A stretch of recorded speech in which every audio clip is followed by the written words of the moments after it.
এই শবে মেরাজের রোজা মুখ রেখে আপনি 5টি জিকির যদি করেন আপনার জীবন পরিবর্তন হয়ে যাবে।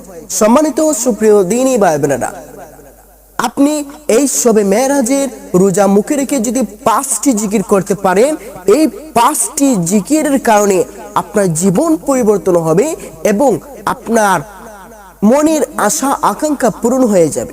সম্মানিত সুপ্রিয় দ্বীনী ভাই বোনেরা, আমরা আজকে জানবো এই শবে মেরাজে রোজা রাখা অবস্থায় 5টি শ্রেষ্ঠ জিকির, যেই জিকিরগুলো পড়লে আপনার জীবন ধন্য হয়ে যাবে। দুনিয়াতেও আপনার জীবন ধন্য হবে এবং আখিরাতেও আপনার জীবন ধন্য হবে। সম্মানিত সুপ্রিয় দ্বীনী ভাই বোনেরা, চলুন আমরা মূল ভিডিওতে চলে যাচ্ছি। আপনি রোজা রেখে 5টি জিকির কোন কোন জিকিরগুলো আদায় করবেন? আপনি 5টি জিকির আপনি যখন আদায় করবেন, দেখবেন আপনার ভিতরটা শান্তি হয়ে যাবে এবং আল্লাহ রাব্বুল আলামিন আপনার প্রতি রাজি খুশি হয়ে যাবে। সম্মানিত সুপ্রিয় দ্বীনী ভাই বোনেরা, চলুন আমরা মূল ভিডিওতে চলে যাচ্ছি। অবশ্যই ভিডিওটি একটি লাইক করবেন এবং একটি কমেন্ট করে আপনার মতামত জানিয়ে দেবেন, আর আমাদের এই চ্যানেলটি সাবস্ক্রাইব করে বেল আইকনটি বাজিয়ে দেবেন। আমরা মূল ভিডিওতে চলে যাচ্ছি। আপনি যখন এই শবে মেরাজ রোজা রাখবেন, রাখার পর আপনাকে 5টি জিকির আদায় করতে হবে।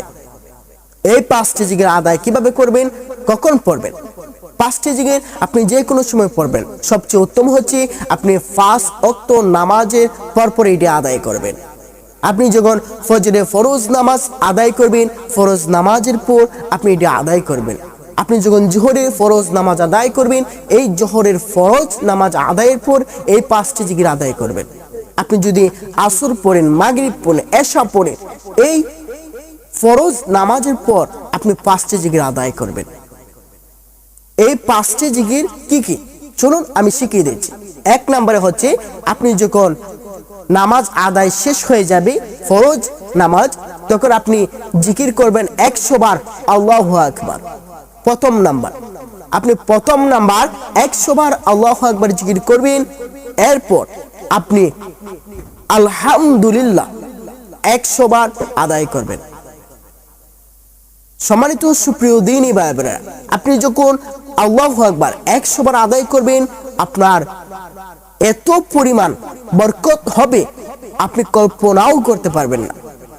2 নম্বরে যে জিকিরটা আলহামদুলিল্লাহ, এই জিকিরটা যদি আপনি 100 বার আদায় করতে পারেন, আপনার ঘরের মধ্যে রহমত বরকত ভরে যাবে এবং নিয়ামত আল্লাহ রাব্বুল আলামিন বাড়িয়ে দিবে এবং ধন সম্পদের অধিক মালিক হতে পারবেন। 3 নম্বর যে জিকিরটা, সেটা হচ্ছে সুবহানাল্লাহ। এই সুবহানাল্লাহ আপনি 100 বার পাঠ করবেন।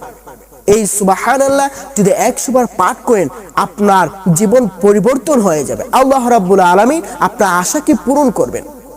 4 নম্বরে যে জিকিরটা, সেটা হচ্ছে ইয়া গাফফারু।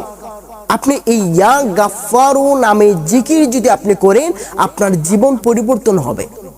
আল্লাহ রাব্বুল আলামিন আপনার প্রতি রাজি খুশি হবেন।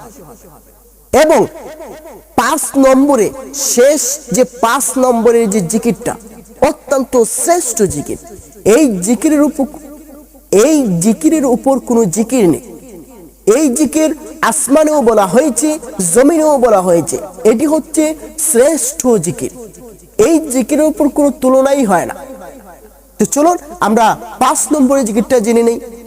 এই 5 নম্বরের জিকিরটা হচ্ছে লা ইলাহা ইল্লাল্লাহ সুবহানাল্লাহ। আল্লাহ রাব্বুল আলামিন বলেছে, এই 5 নম্বরের জিকির যে বেশি করে আদায় করবে, তার জীবন ধন্য হয়ে যাবে, তার জীবন পরিবর্তন হয়ে যাবে, তার জীবনে আল্লাহ রহমত বরকত বাড়িয়ে দেবে, তার জীবনের মধ্যে আল্লাহ রাব্বুল আলামিন খারাপ যে সময়টা সেটা দূর করে দেবে, ভালো জিনিসগুলো আল্লাহ রাব্বুল আলামিন তার জন্য সিলেক্ট করবে। সম্মানিত সুপ্রিয় দ্বীনী ভাই বোনেরা, 5 নম্বরের জিকিরটা হচ্ছে লা ইলাহা ইল্লাল্লাহ। বেশি বেশি করে 100 পারেন, 200 পারেন, 300 পারেন, 500 পারেন, এই লা ইলাহা ইল্লাল্লাহ নামের জিকির আদায় করবেন। তো সম্মানিত সুপ্রিয় দ্বীনী ভাই বোনেরা, অবশ্যই আজকের ভিডিওটি আপনাদের ভালো লেগেছে। এই শবে মেরাজে রোজা রেখে এই 5টি জিকির অবশ্যই আদায় করবেন এবং আমার জন্য দোয়া করবেন এবং আমিও আপনাদের জন্য দোয়া করি। সবাই ভালো থাকবেন, সুস্থ থাকবেন। আসসালামু আলাইকুম ওয়া রাহমাতুল্লাহি ওয়া বারাকাতুহু।